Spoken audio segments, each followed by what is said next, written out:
Hello, chị bị vết ule. Cả chân em lâu thì sắc tu tế. Nếu sẽ phải chị bị có buộc cho ạ. Hey, dành chụp bột về mấy mì là cái gì? Ta ra mệt tùm nào vụ về mấy mì. Bột về mấy mì là cái thế. Bột về mấy mì tôi trở về rẻ giá là. Kan bột về mấy mì tôi luôn ít sắc tôi này abul tra top lên. Ready, go! In lâu ngày tua về ngay một cái là hay. Mấy show hi ăn mai aduk deu lek om se kamai chia ka vuna chia ten te na mi pa hi chu men deu mai hi kan ne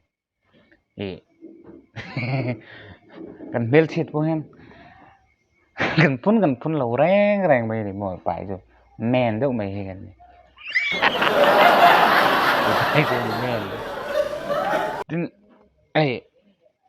parol ten te na ma ni ko sak som ve deu na chu theng sil ei rong bol chu soi lo kan theng sil hun ni deu chara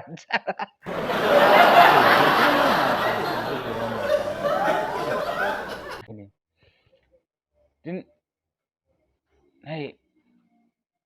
mi de thầy te cái ni lo fa mi te mi thầy te lo nei chu ho te ni hay lo fa mi te ta phei chuan chu chu point reu la lo fa mi te chuan kan lo nei ho te ni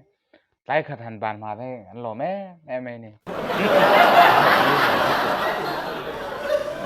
tai chuan mo thang kha then in du te hi mi hin ti thri na ne cái du pon mai de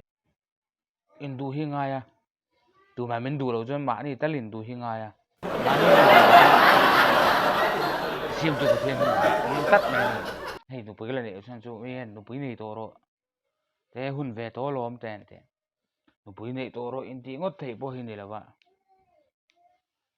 tin ka bem reng hin mặc deu chu yon va den fel nge mei che huin fel nge ka hrelowa a phu lo che ti lo le cái ai thầy lắm không mấy à hen ti rẻ là hay cái khóc mẹ cái này anh là anh ti rẻ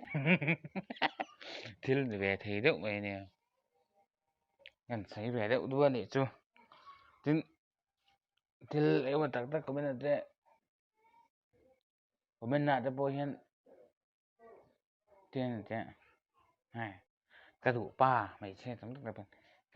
cái đủ ba đèn thế tại cái chuyện đủ tôi em xuống lâu rẻ rồi